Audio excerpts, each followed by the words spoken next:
Hello दोस्तों, Iran ने अपनी सैटेलाइट को स्पेस में लॉन्च कर दिया है और आज किसी भी देश की आर्मी पावर के लिए उसका स्पेस प्रोग्राम भी मजबूत होना बहुत जरूरी होता है, क्योंकि अंतरिक्ष में मौजूद अपनी सैटेलाइट्स की मदद से आर्मी मिशंस के लिए दुश्मनों के इलाके पर नजर रख सकती है, सैनिकों को जीपीएस जैसी टेक्नोलॉजी से ट्रैक करके सही रास्ता बता सकती है, मिसाइल और फाइटर जेट्स को उड़ने में भी काफी मदद कर सकती है। आज दुनिया के लगभग हर ताकतवर देश के पास अपनी स्पेस एजेंसी मौजूद है, चाहे अमेरिका के पास मौजूद नासा हो, यूरोप के पास यूरोपियन स्पेस एजेंसी हो या फिर इंडिया के पास इसरो हो। ऐसे ही ईरान के पास भी अपनी स्पेस एजेंसी मौजूद है जिसका नाम ISA यानी ईरानियन स्पेस एजेंसी है, और इसके थ्रू ईरान ने हाल ही में अपनी पहली मिलिट्री सैटेलाइट को लॉन्च किया है, जिससे अमेरिका और इजराइल भी सदमे में है। तो आज की वीडियो में हम इसके बारे में आपको डिटेल में बताने वाले हैं। दोस्तों, ईरानियन स्पेस एजेंसी की शुरुआत 1950s के दौर में ही हो गई थी, लेकिन उन्होंने अपनी पहले मिलिट्री सैटेलाइट को 2020 में लॉन्च किया है, यानी अभी तक वो नॉर्मल सैटेलाइट्स को ही लॉन्च करते थे। ईरान ने जिस मिलिट्री सैटेलाइट को लॉन्च किया है उसका नाम नूर है। नूर 1 को 2020 में लॉन्च किया गया था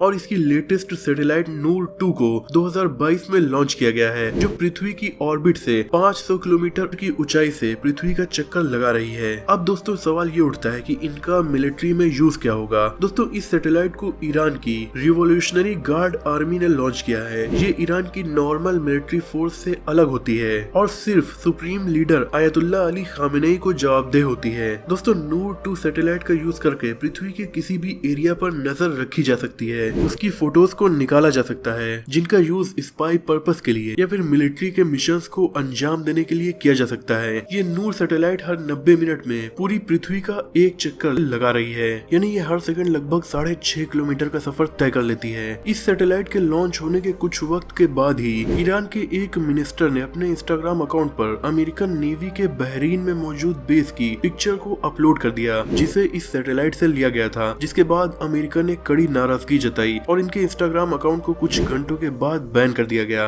नूर 1 सैटेलाइट को 2020 में लॉन्च किया गया था। उस टाइम अमेरिका में ट्रम्प की गवर्नमेंट थी और उसने वार्न किया था कि इस सैटेलाइट लॉन्चर की टेक्नोलॉजी की मदद से Iran inter continental ballistic missile को भी जल्द बना सकता है, जो कि यूनाइटेड नेशंस सिक्योरिटी काउंसिल के रिजोल्यूशन का वायलेशन होगा, जिसमें यह मेंशन किया गया था कि ईरान को किसी भी तरह के उन हथियारों को बनाने से रोका गया है जो न्यूक्लियर वेपन्स को ले जा सकते हैं।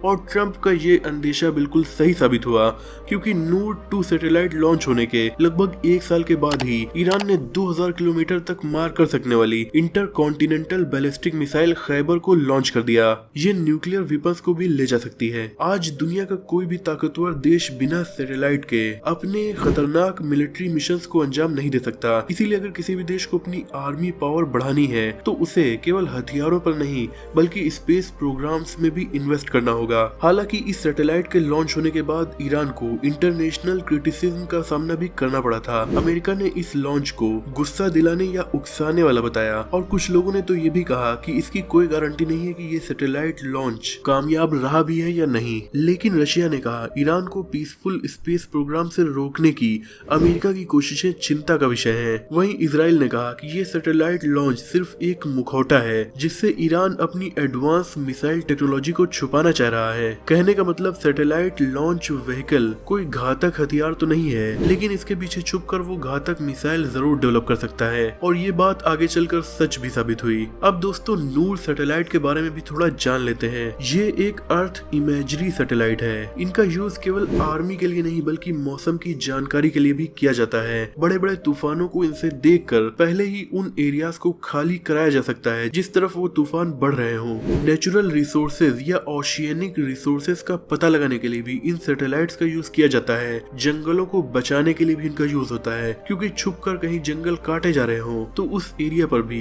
गवर्नमेंट इन सैटेलाइट्स के थ्रू नजर रख सकती है। हालांकि ईरान ने इसे मिलिट्री पर्पस के लिए ही लॉन्च किया है। दोस्तों, सबसे पहली मिलिट्री सैटेलाइट अमेरिका ने 1950s के दौर में ही लॉन्च कर दी थी, पर वो आज के सैटेलाइट्स की तरह सिग्नल के थ्रू अपने डेटा को नहीं भेजती थी, बल्कि हाई रिजोल्यूशन फोटोज को लेकर पैराशूट के थ्रू इन फोटोज वाले डेटा के पेलोड्स को अर्थ पर भेज देती थी, जिनसे आर्मी अपने मिशन को अंजाम देती थी। सोवियत यूनियन ने 1960s के दौर में ऐसे सैटेलाइट्स को लॉन्च किया था। इस टाइम इंडिया के पास GSAT-7A और GSAT-7 नाम की मिलिट्री सैटेलाइट्स मौजूद हैं। तो दोस्तों ये थी ईरान की मिलिट्री सैटेलाइट की जानकारी। वीडियो पसंद आई हो तो लाइक शेयर, चैनल को सब्सक्राइब भी कर दीजिए।